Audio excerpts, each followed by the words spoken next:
Genshin could never. Where did these words come from? And why is this sentence very popular among Hoyoverse games? The answer is simple. Because Honkai Star Rail, the game that comes from the same company, treats their players differently. Honkai Star Rail gives you so many rewards that make you able to pull almost all the characters in the game, even for late game players where the map was already explored. Truly, Genshin could never. But have you ever wondered why they do that? Why does Honkai Star Rail give you so many rewards but not on Genshin Impact? Is it because they just want to be praised by their players and to make their name look good, especially after their mesh with Genshin Impact?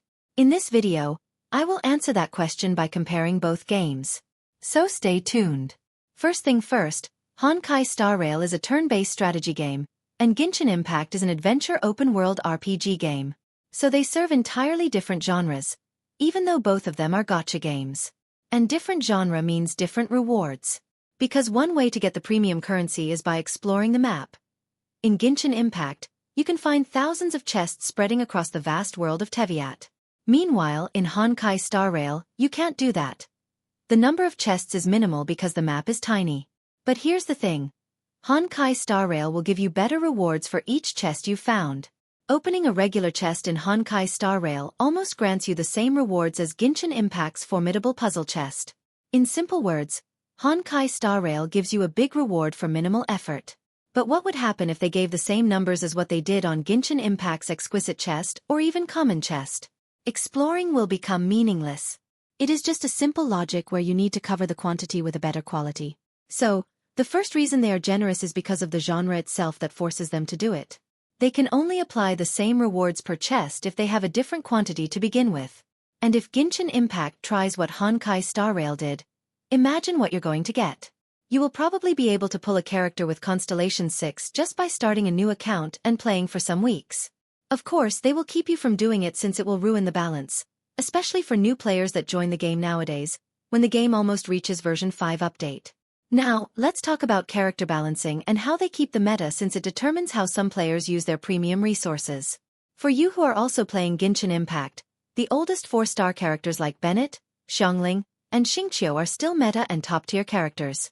If you see any Genshin Impact tier list, all of them will put these holy trinity in the highest tier. And if they don't, then the tier list itself is the problem. That's how strong they are. But the thing is, as I said earlier, they are considered the oldest characters because they were released on version 1.0, meaning they were released along with the game itself. And now, Genshin Impact is on version 4.7, just a few more months before Natlan comes. Genshin Impact has been able to keep the meta steady with 3 4-star characters as their center for almost 4 years. And especially for Xingqiu, even though he got so much skepticism before Yelan and Fontaine was released, where people argue that Xingqiu will finally get power crept by 5-star characters, and the result? They just make Xingqiu better by letting him play together with other high-tier Hydro characters. They also make old and mid character like Jean shine because of Farina. So Jean is not just a waifu now. She is also a reliable character. In terms of character balancing, there's no debate that Genshin Impact is the best, even when they are always in the top 3 highest-grossing gacha games in the world. The words, they need to make a stronger character to sell them, don't apply to Genshin Impact, especially for their support. This is why some people say, support is eternal, DPS is temporary. This sentence comes and becomes popular even on another gacha game because of how well Genshin Impact manages their meta characters. Unfortunately, Honkai Star Rail, the game that is always used as an example of how a gacha game should treat its players, can't compete with this. Genshin Impact will throw Honkai Star Rail into oblivion in terms of character balancing. There is not even a single character in the early version of the game who deserves the highest spot in the meta nowadays. The old meta characters, where a lot of players used to spend hours or even days to get them in a re-roll account, are becoming mid-tier characters now. Let's say Tingyun. I still remember how happy I was when getting her Eidolons so my Imbibitor Luni could release his ultimate faster. Because at the time, everybody knows that Tingyun is the best support for him. Even for other damage dealers, Tingyun was very good since she could buff their attack massively.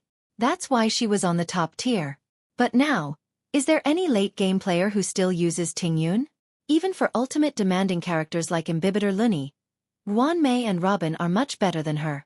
You see, even in her specialty, Tingyun can't even compete with newer Harmony units.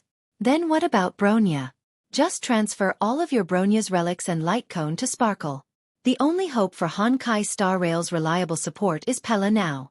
Since there is no direct competition for her as an AoE debuffer, but soon, Jiaoqiu will be released. The question is, can Pella be safe from getting power crept? I don't think so. From what we've seen, Pella will get power crept really hard, just like any other support in Honkai Star Rail. This is unlike Genshin Impact, where they are able to make Xingqiu perform better with another character in the same element and role. Something that Honkai Star Rail could never do. Now, let's move on to the game's difficulty balancing. When playing Genshin Impact, is there any part where you struggle when fighting a boss in the story mode? Of course you don't. Even when fighting powerful entities like Raiden Shogun, God Wanderer, or Narwhal, the game just somehow lets you win, right? Genshin Impact is just a super easy game that is built to please everyone, even the ones who have yet to learn how to build characters and teams. But how about Honkai Star Rail? This game will punish you with so much frustration if you don't understand what you're doing. You can completely ignore the meta in Genshin Impact and still progress smoothly, but in Honkai Star Rail, considering meta and how you build your character and team is very important. Because the primary strategy to defeat the enemies in the turn-based game lies in the preparation phase itself.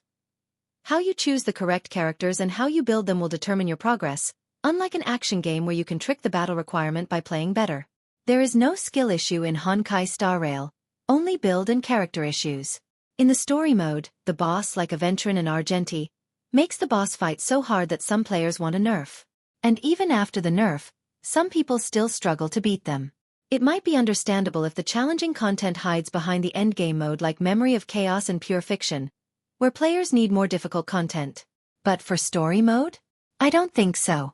I prefer they make it easy so all players can face them without any real struggle. Because when they don't, it will lead you to what I've said before. You need to chase the meta if you want to keep progress in the game. Choosing waifu over meta is only reliable if your waifu is also a meta. I keep saying meta, where it stands as the most effective tactics available, implies the peak performance of the team or character in the game. It shouldn't be mandatory. In any other game, it is correct. But the problem with Honkai Star Rail, the gap between meta and minimum requirements is very close because of how brutal the boss fight is. It can be shown on how many players ask how to fight it in many forums and even want the developer to nerf them. All of the difficulties and challenges you need to face when playing Honkai Star Rail, fortunately, come with a good price. They understand that you need to pull a lot of high-tier characters to be able to clear the contents, and the only way to answer that hope is by giving a lot of rewards and becoming very generous, especially for F2P. This is the main reason why Honkai Star Rail treats their players generously, besides the fast meta shifting, because they punish you with a lot of frustration with their challenging content all over the place, including story mode.